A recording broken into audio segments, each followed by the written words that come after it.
Good evening, everybody, and welcome into the New England Sports Podcast. As always, I am your host, Sean Metcalf. Sorry that I was away last week.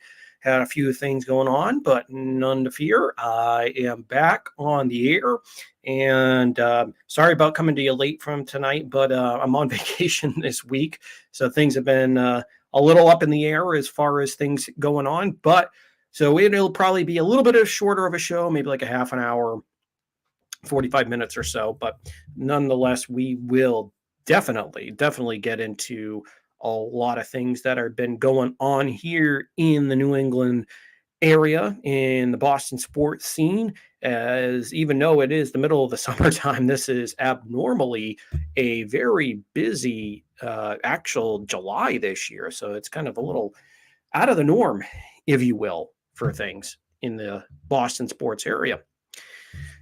And like I said, I've been on vacation. I've been having some fun. I actually got to go down to Fenway Park on Sunday night to go see the Red Sox and Yankees in the finale of that game. And surprisingly, they were able to pull that one out as they won 11-6. So it was not a waste of a trip down to Boston. Although I did end up getting there late because of some horrible traffic in the city. And I totally forgot that it was the Sunday at the end of 4th of July weekend. So my own fault. But then there were also two accidents. So it was just a cluster F. So either way you slice, the traffic sucked. But by the time I got there, it was the top of the first inning, and Stanton hit his 2-run home run. Then the Sox were down 4-2 by the time I was standing in line to get beers, and it was just or waiting to get a beer, just watching it on the Four Letter Network's broadcast. And man, I thought that was going to be a blowout because it was 6-2 early on, and I was like, well, I drove down here for nothing, but they ended up winning. But nonetheless, that was a great way to kick off my not 4th of July, but my vacation week. Got some other things planned. Gonna go play the front nine at Dunegrass in Old Orchard. Sorry about the clicking there. But anyway, so I'm going to play 9 tomorrow, 9 holes. Should have some fun. It's been nice and warm. And the only thing that sucks is that my AC in my car is shit the bed. And it's a 2019 Civic. So luckily it's under warranty, so that's going to get fixed tomorrow. So by the time I go play golf, I won't be sweating my ass off, at least in the car anymore. That sucked, but it's going to get fixed. So I'm going to be happy. But nonetheless, it has been an exciting couple of weeks here, as there have been some signings with the winter sports teams. There have been some news that's broken, and has it broken, as opposed to the Bruins. And of course, the Red Sox are chugging along as they're in the thick of this wild card and playoff hunt. And speaking of that, the Boston Red Sox split the 4-game series with the New York Yankees and have lost the series to the Rays and are trying to salvage this last game here tonight down at the Trop. Or I should actually say, sorry, they do they have was it one more game down in Tampa? I think it's one more game in Tampa tomorrow night, and then they have a 3-game set before the All-Star break will come up here for the Red Sox. Let's take a look at this here. But nonetheless, though, it's been a tough stretch. Nonetheless, no matter what the outcome of this is, and yes, the actually no. So the Red Sox technically haven't lost the series because it is a 4-game set. So I misspoke there, but it hasn't been good because they are awful in the American League East. Even though they split with the Yankees, it still doesn't count as a series win. So they still are over in the win column when it comes to the American League East, and as far as winning a series. But on the brighter side, as far as the Red Sox, there have been a few good developments here, as Chris Sale was able to finally make his long-awaited season debut after smashing a TV down in Worcester. I really don't give a rat's ass if he smashed a TV or not. I just didn't want him to hurt himself breaking the TV. But he is back, and he made a really good start in the limited amount of pitches that he was allowed.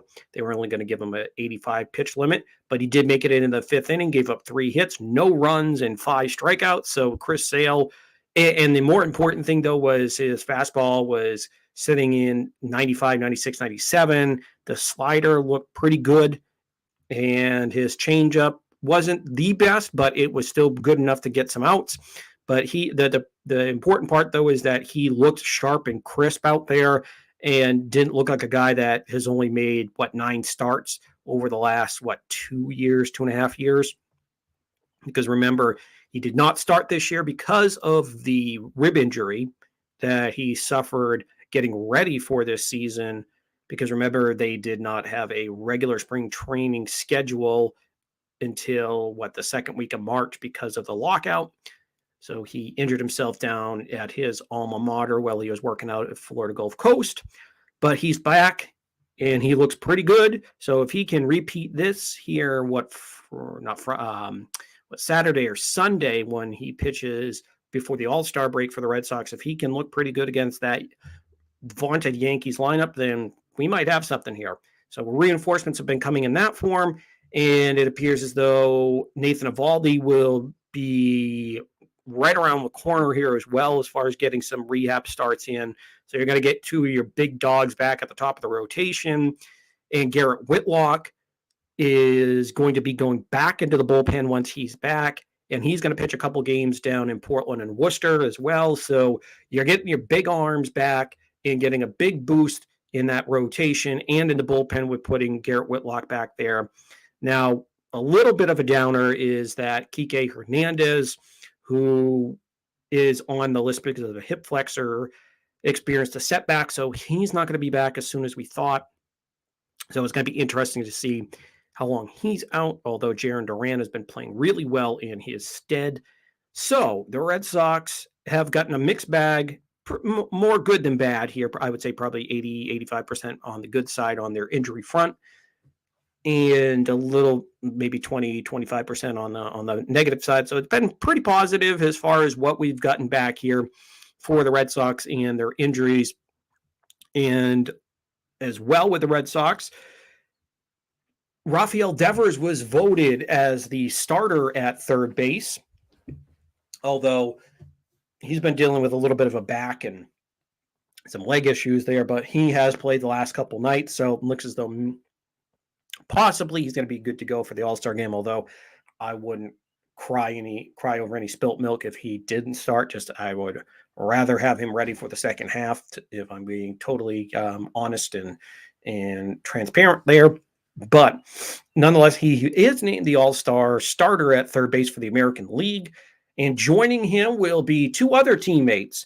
Xander Bogaerts was elected as an All-Star reserve, backing up the starter Tim Anderson for the American League.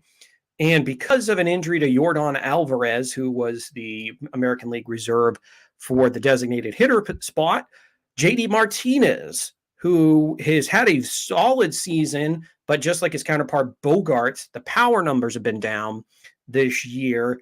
So he wasn't a shoo-in to get into the All-Star game, although I thought he was he's the third best DH this year, second best, although I depending on where you want to put him with Ohtani, because Ohtani's power numbers are there, but the average is down from what it was last year. But we're quibbling over a few things there. But the Red Sox do have 3 representatives, 1 starter and 2 reserves going to the American League, representing the American League in next week's All-Star game. So that will give you a little bit of a reason to watch. Hopefully we don't have the god-awful microphones in the middle of the at-bat, which you could tell screwed up Bogaerts' swing last year in the All-Star game. But hopefully I'm more looking forward to the home run derby myself, just because it's more entertaining than the actual All-Star game. But nonetheless, it's an All-Star game, so I'm not all pumped and jacked for it. But nonetheless, it'll be something to watch next week when there's nothing on, the dead spot in the calendar. But one thing that has not been a dead spot in the calendar, though, has been the NBA offseason, which that's been floating so many rumors around. But the Celtics, though, have actually made some pretty significant moves here as they brought in Danilo Gallinari, the former, he's bounced around a few spots, but he's going to be coming in off the bench and going to be one of those 3-point specialists that the Celtics can rely on to get some offense off of the bench. And speaking of offense off of the bench as well, the Celtics have picked up Jonathan Brogden, or Malcolm Brogden, Malcolm Brogdon from the Indiana Pacers. They made a trade with Indiana, sending away Aaron Nesmith and a bunch of first-round picks, but I'd rather have Jonathan Brogdon as your sixth man off the bench who can be a playmaker and can score off the bench as well. So you can see what the Celtics are going for, some more playmaking, a little bit more offense, but still, Brogdon is a solid defender as well. He's not going to be in Marcus Smart or Derek White's class as far as defensively, but he definitely is an offensive upgrade, well over what you have with Derek White, and offensively is probably a better player than Marcus Smart, but Marcus Smart has turned into a little bit more of a distributor and the actual point guard defensively on this team. So it'll be interesting to see how this all gets along. But in pretty much all the quotes, Jonathan Brogdon is pretty much accepted it when they accepted the trade, pretty much has gracefully accepted that role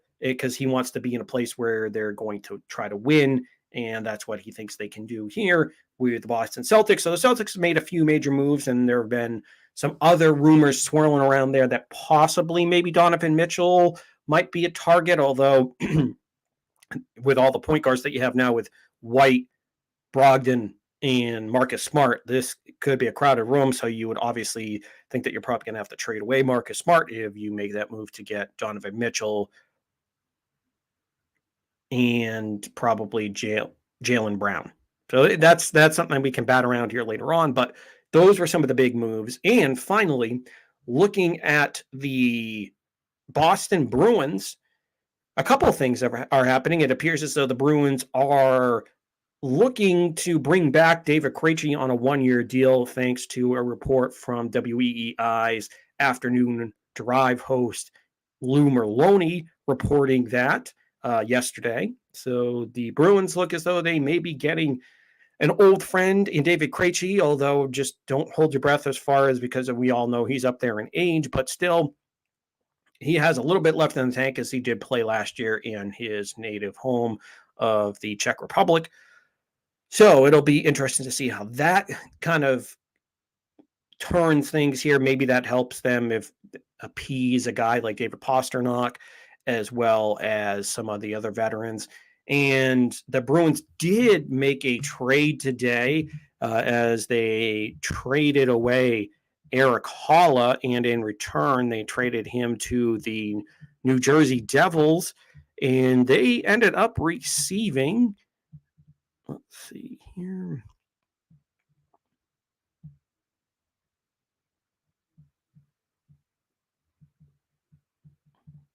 There we go, Pavel Zacha. So the Bruins get a decent asset who had 17 goals last year, so he had an okay season. I'd call it productive. Traded away Haula, who would probably put him in the same class. You're not gonna. It's not an all-star. It's not a superstar, but it's a workman-like kind of effort that you're going to get out there. So hopefully, this helps as well to a little bit more depth at center too,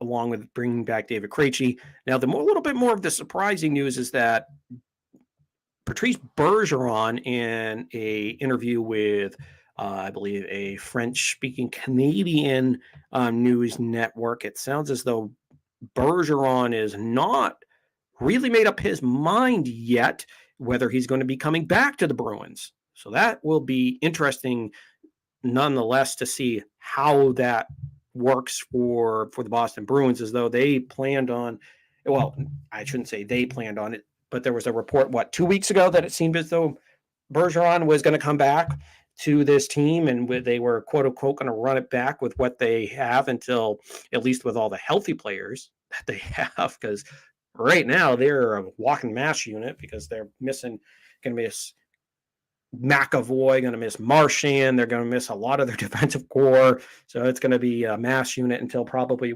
December or so, December, January area.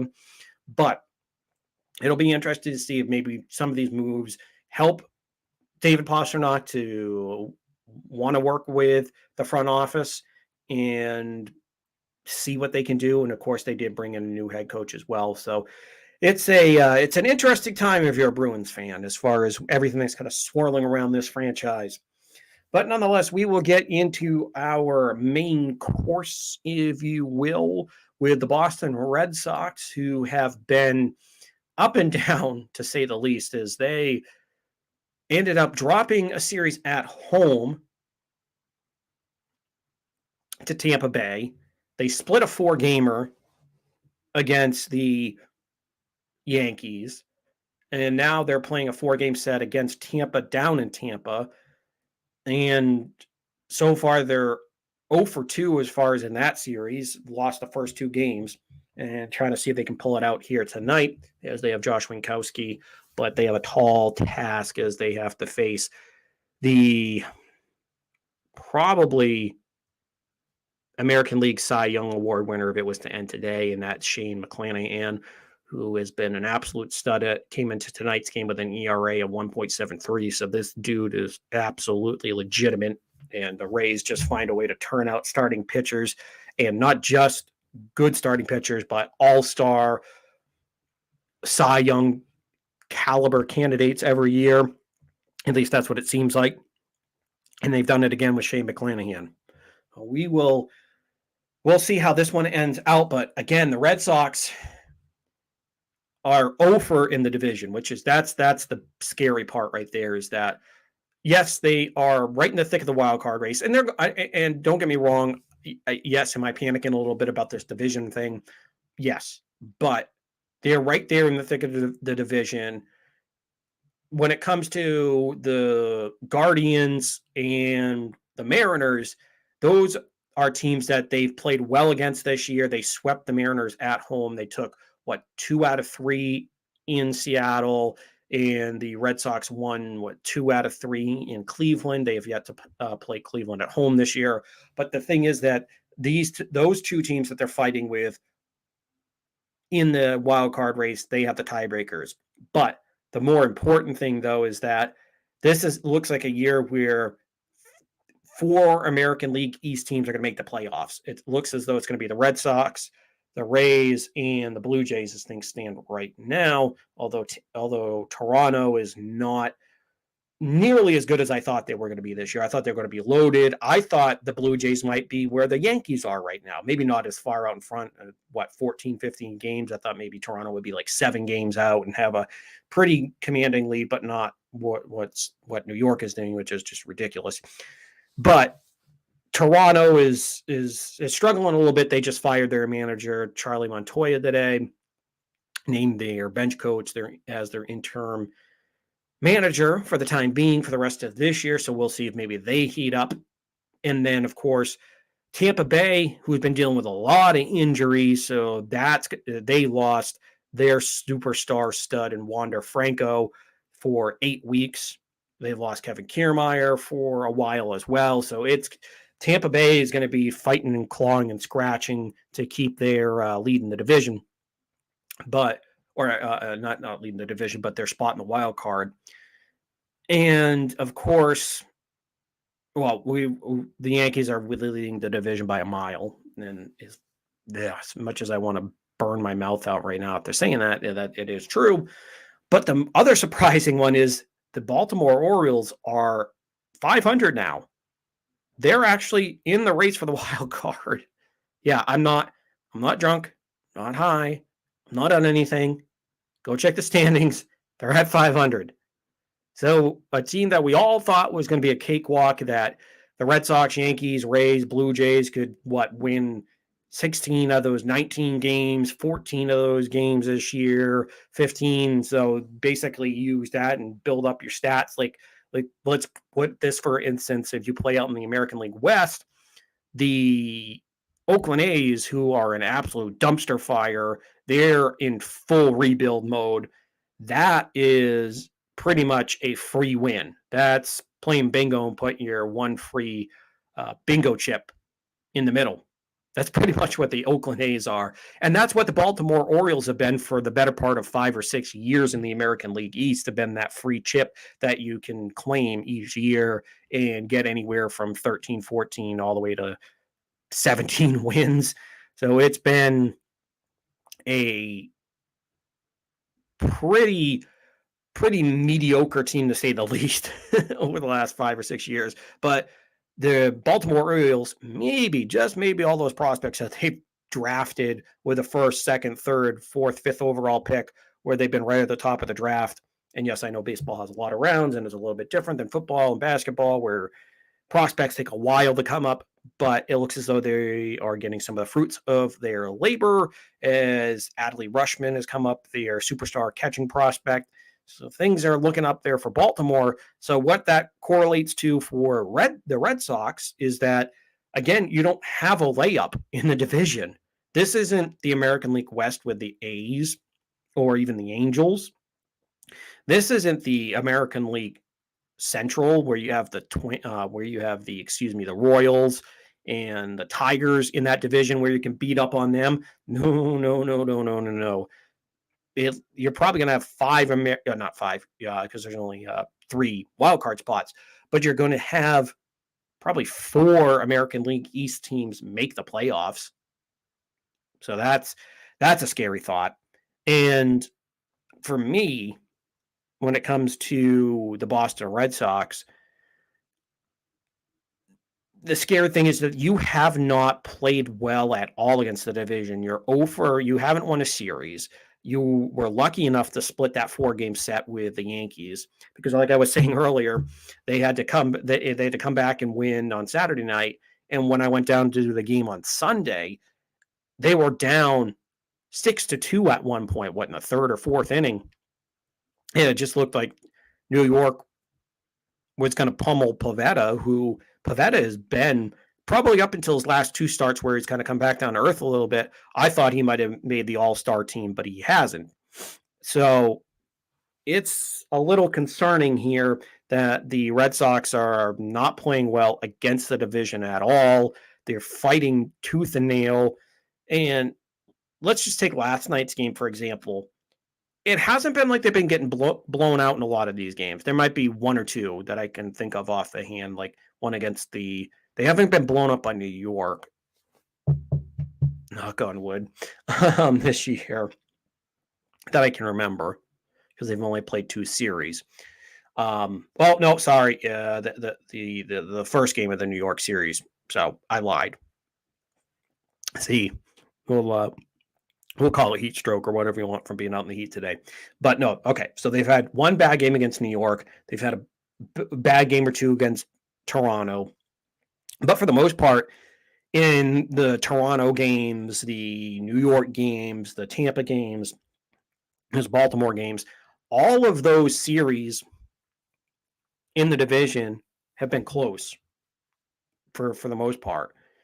And it literally has been a comedy of errors, especially last night. So let's take this. Chris Sale gets out. He pitches really well. We'll get in his start here in a moment. But Chris Sale pitches really well, gives you 5 shutout innings. You're up 2-0. You have a chance to steal a game on the road in Tampa Bay.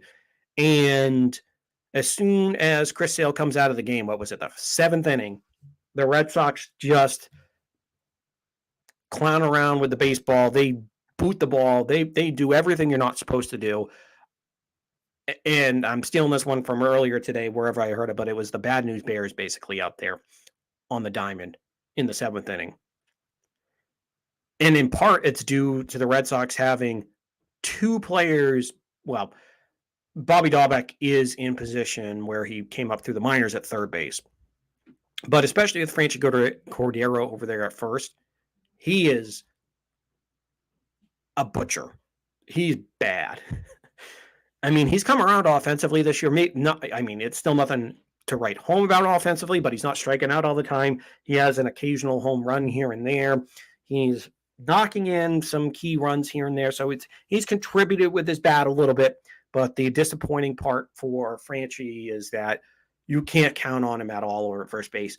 In the first series, not first series, but the first series this week against Tampa Bay, or last week against Tampa, he missed an obvious pop-up that he should have caught at first. Last night, he absolutely butchered the ball in the 7th inning where Strom gets one hit right at him. Now, this one, Strom should have probably just eaten this one, and I know he was probably a little bit of adrenaline took over after getting hit, and he's out there just probably trying to get that out, and he freaked out probably a little bit, I would imagine, after getting hit right in the shin or the ankle. But he threw that one away. Franchy Cordero does pick it up, but this is where a veteran first baseman, they just walk the ball into the infield, walk that batter or walk the runner back to third base. But no, this is where he's inexperienced, tries to use that outfield cannon that he has, absolutely fires a wild dart way off to the left-hand side. And of course, what ended up being the winning run comes in. And so it's 3-2 Tampa Bay. So again, just keep extrapolating this because things like this have happened, it seems like, in every series that they have against the American League East. Now, normally I would tell you that that's a sign of a bad team. But this is a team that's 47-41. They're right there in the thick of the wild card race. There's still a long ways to go. So obviously they're a good team. They are a good team because they have good pitching. They have good starting pitching. Just got Chris Sale back. You're going to get Nathan Eovaldi back. And it's a team that has some offensive stars. And they have a superstar in Rafael Devers. They have a star shortstop in Bogarts and Martinez at DH. Trevor Story, you wish the average was better, but he does have power there. He did have that big key hit in the final game against New York, clearing the bases with that double. But again, it's still disappointing, though, because this is a team that's underperformed in the division. This is a team that should have had the firepower offensively and should have had at least the way things have shaped up this season. The starting pitching, it's just been obviously the bullpen. It's been the bullpen and the defense that's let this team up. And again, it just seems like something stupid, something silly happens in each series against the American League East. And I don't know why. I know, and the other teams on the other side are so good that you can't just ignore them. You can't just be like, okay, like I said, even even Baltimore is a good team, is a 500 team. So they're not a pushover right now. So it's just so frustrating because you're not in a situation where you're outclassed or you're outmatched. And I know the Yankees have this umpteen billion game lead in the American League East, what's 14, 15 games. But those last 2 games that they had against New York did tell me a little bit something that they do bleed. They are human. And you can get to their starting pitching because you own Garrett Cole, specifically Rafael Devers owns Garrett Cole. Nestor Cortez who had a really good first half of the year, he's starting to fade back down. And Montgomery's been good, but he didn't impress me over the series. It's been really the Red Sox defense that's let them down, and their bullpen at times has let them down. So it's just been so frustrating. So frustrating. So this kind of leads me into a couple things here as far as with what the Red Sox have got going on. You have to make sure, obviously, we're talking about Franchy, that you go out and get a first baseman. You have to get a first baseman. And you can't, if you're Chaim Bloom, you can't do what you did last year. I know, yes, you got Kyle Schwarber and it worked out. And I was I was initially happy that they got Schwarber, but then when he was going to be gone for longer than we expected, and the team went on a 3-week just absolute dumpster fire run where it looked as though, are they going to fall out of the playoff run? But they obviously they did, and we know what happened. They made it to the American League Championship Series. But I don't want Chaim Bloom to think that, okay, it's we're still in the rebuild mode, blah, blah, blah, blah, blah. We're still this team is a team that made it to the American League Championship Series last year, and I don't want them to just rely on internal moves as far as getting Chris Sale, Nathan Eovaldi back, and rely on those moves. There are still other holes because even like let's focus on first base here, because you have a guy in Franchi Cordero that if he was a bench guy, sure, be a utility outfielder, corner outfielder, and a break glass in case of emergency over there at first, and we can use you as a pinch hitter. But he should not be a starting everyday first baseman or even a platoon guy. He should just be, like I said, basically a last choice at first base, because he's made some bad errors, couldn't even catch a pop-up at first, and he's just butchered it over there. And Bobby Dahlbeck, you're not exempt either. You're a little bit better defensively, but you're still not great. And this is a converted third baseman. And I know everybody wants to say, oh, you can just stick anybody over at first base. You just stick any major league player. They'll figure it out. Clearly not. Clearly not. For 2 effing years, first base has been a black hole. And yes, would it be nice to have a superstar, all-star over there at first base? Yes, of course. Yes, it would. But right now, because you still have Devers, and if Bogarts and Martinez can find their power here after the All-Star break, if they can go back, dip into the well there and get a little bit of power back, and then you have Trevor Story. As much as I would like to have a big thumping first baseman, I would right now I would settle for a Doug Minkiewicz type, just so they can catch the goddamn ball at first base and actually improve the defense. Because Christ almighty, the Red Sox would have a couple wins here against Tampa Bay, and they would have actually taken the series and won an effing series against the American League East and beat the Yankees 3 out of 4 games. Oh my God. It just makes you want to hit your head against the wall. Why is Bloom so... Why has he not done anything at first base? Yeah, I still would have in the offseason. I was a proponent of going and getting Anthony Rizzo. Bring him and sign him. I know he kind of got snatched up pretty quick with the Yankees, and that was history pretty quick. So there really not much chance there. But of course, that was something that I was a proponent of, even in the offseason. Maybe sign a veteran first baseman, a Rizzo, or somebody else that can play and can swing it as well.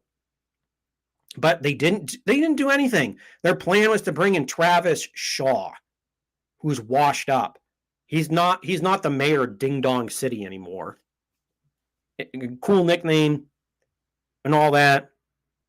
Cool. But he's been awful the last couple of years. And you didn't get anything out of him. And then you had to flip it to Franchi as your other hope. And obviously I know what the future at first base is Tristan Casas. And Tristan Casas is supposed to be and he's got a big frame, and you see that the power's there. He's a middle, he profiles as a middle of the order bat.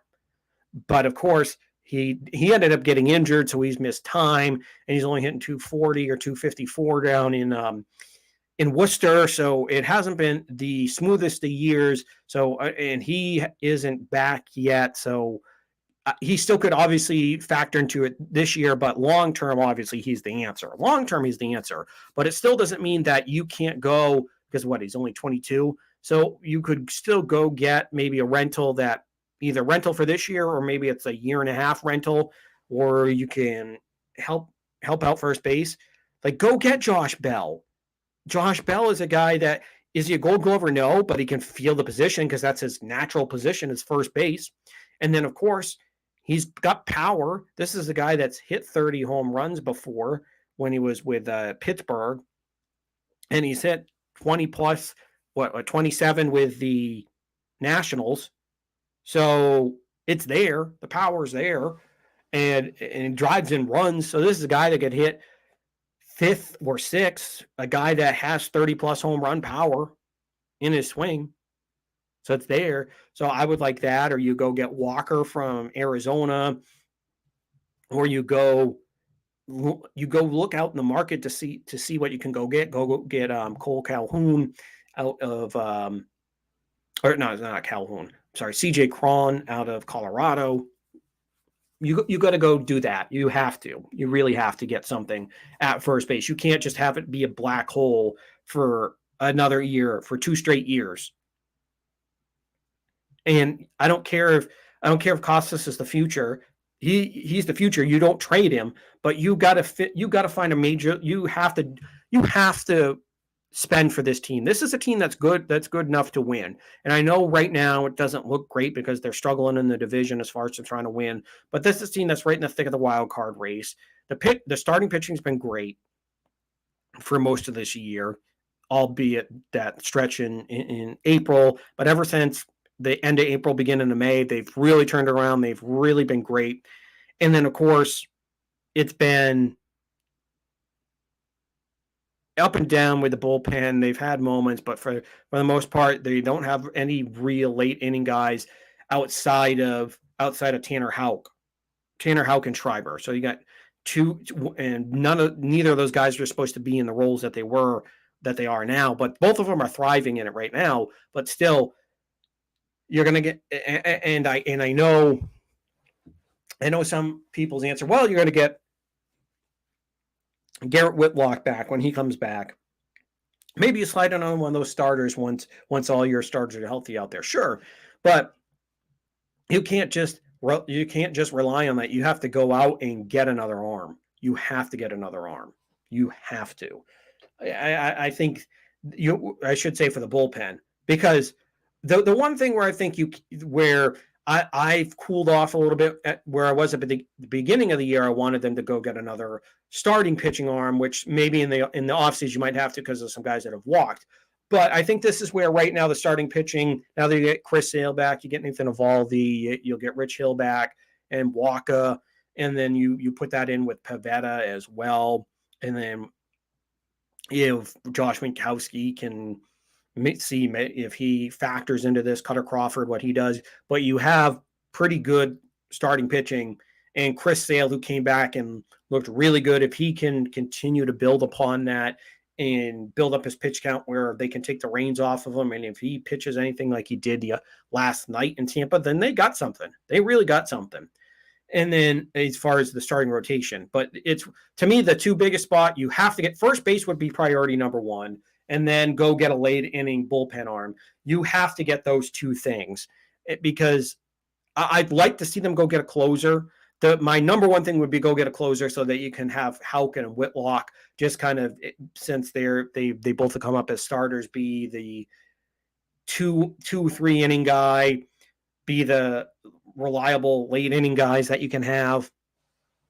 But that's why I'd like them to my priority for the bullpen would be the closer. But if you can't get a closer, you get another late inning guy.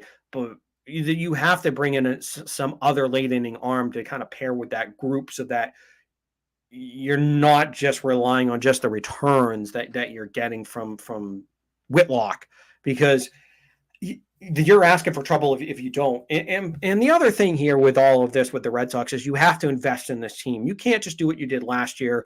We know why the Red Sox had a three-week slump is because they were feeling bad for themselves, and because Chaim Bloom didn't do anything. And yeah, I know you're professional ball players, blah, blah, blah, go out and play. Don't feel bad for yourself. But again, this was a team last year where they thought if they got some help that they could go really deep in the playoffs. No, they did. It kind of did work out in a way, but still, you don't want to have that immediate 3-week collapse again. You want them to go out there and play their asses off and show that you've invested in this team. So go out, get a first baseman, go out and get a high leverage reliever and help supplement some issues that you've got going on with this Red Sox team. Because it is, despite where we might be at panic with how they've been playing the division, this is a good team that's in a good position where if you invest in them, I don't think you're going to be disappointed as far as that, oh, we're going to miss the playoffs, because now you have four teams that can make it, and they're right in the thick of all this.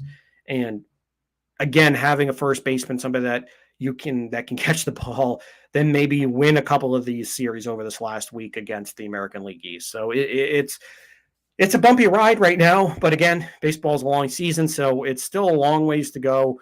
By no means is anything settled or over in either direction. So it'll be interesting. It will definitely be an interesting ride to the trade deadline to see what's going to happen here with this Red Sox team. But hopefully, in the meantime, some of their returning guys like Chris Sale, who came back, had a pretty good game.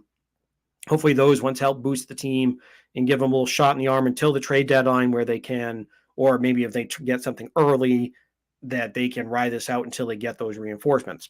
So it'll be definitely be interesting, and it'll be a fun to see what happens here with the Red Sox and in the trade deadline. Now, quickly, we'll kind of go through a few things that have happened here with the Boston Celtics, as though they did trade for or they signed Gallinari after he was released, and they picked up Malcolm Brogdon. So, like I said earlier in the show, I like getting Malcolm Brogdon because he's going to be. And he's already accepted the role of being the sixth man off the bench, so that's going to be great for him.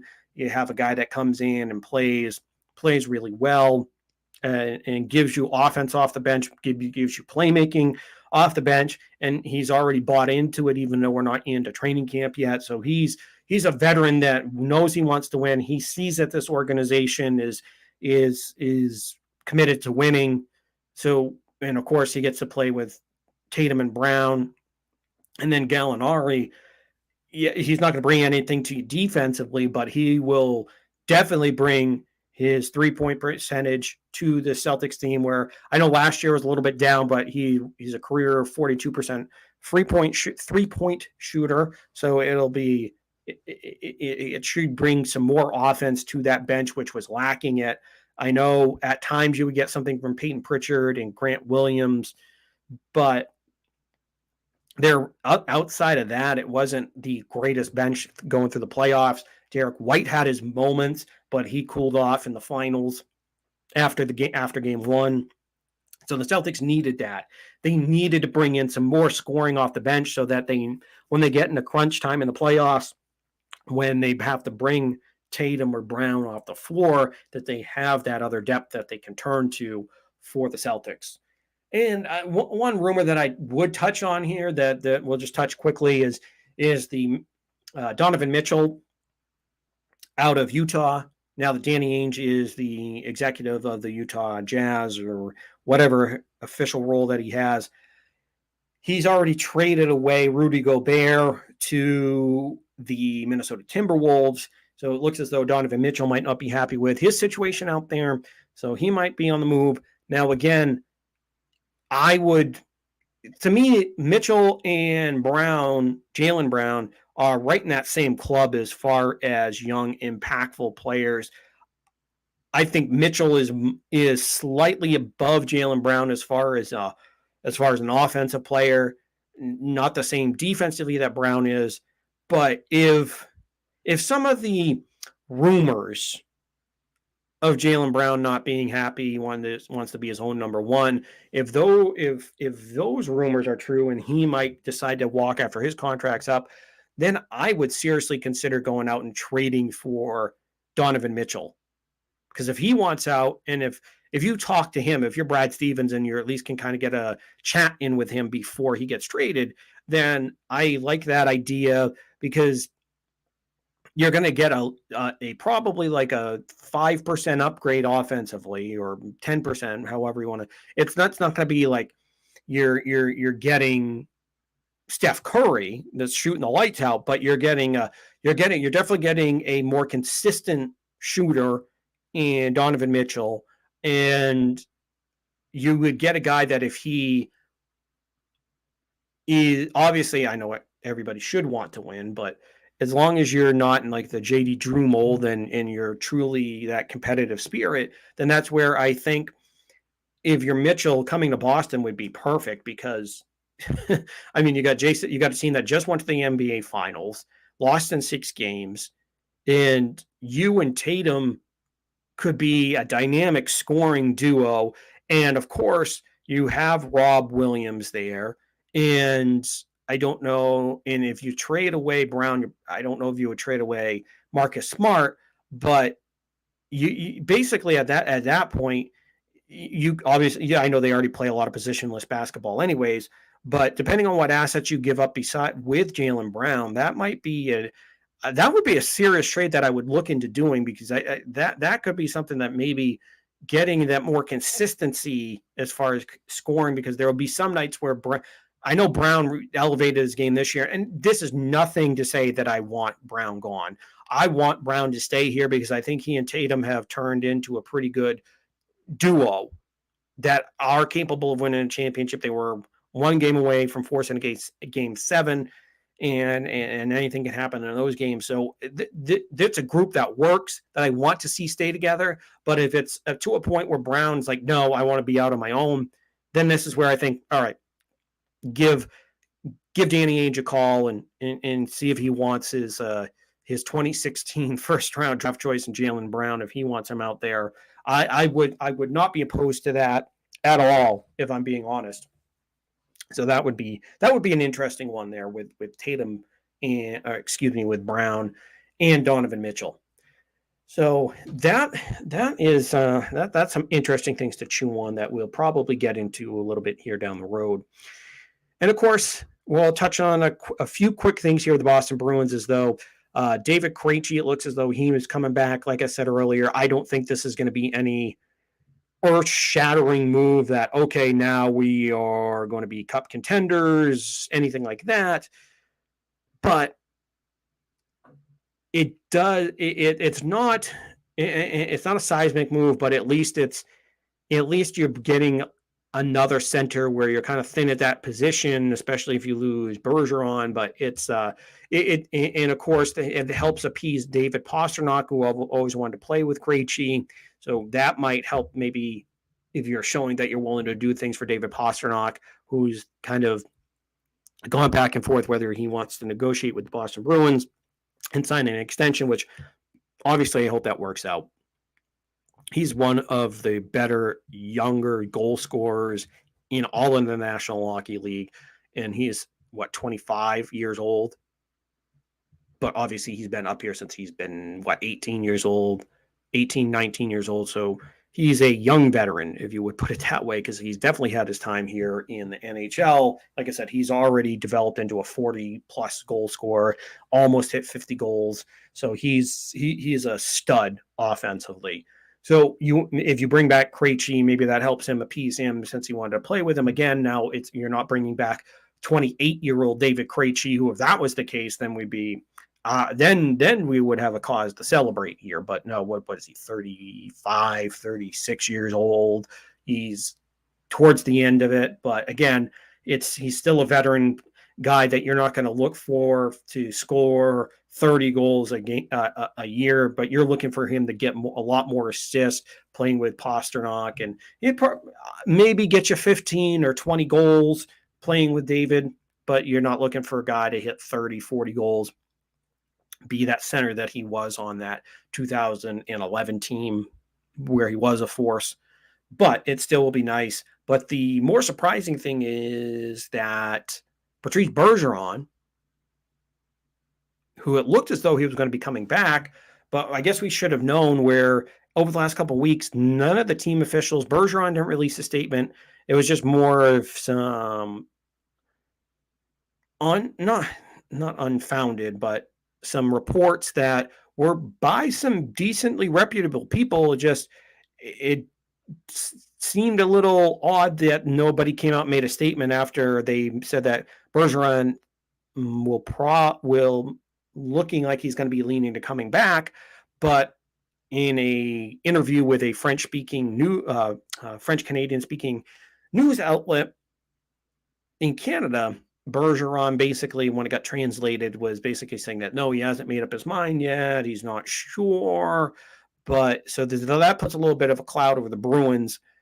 I still think it's going to happen. I still think Bergeron's going to come back for one more year, especially if they didn't bring Krejci back. You'll kind of get that band back together, see if maybe you can make a few other moves here, run it back one more time. And see what you can do if you're the Boston Bruins. So there'll be some interesting things happen in the offseason with the Celtics and the Boston Bruins. Now, we're getting close to training camp, so of course, in the next couple weeks here, we will be breaking that down, not next week, but the week after. We'll get down into breaking some training camp, which means we're getting obviously closer to the start of the NFL season. So one of the best sports is coming back, but of course, we're going to have my other favorite sport still playing, and that's going to be baseball.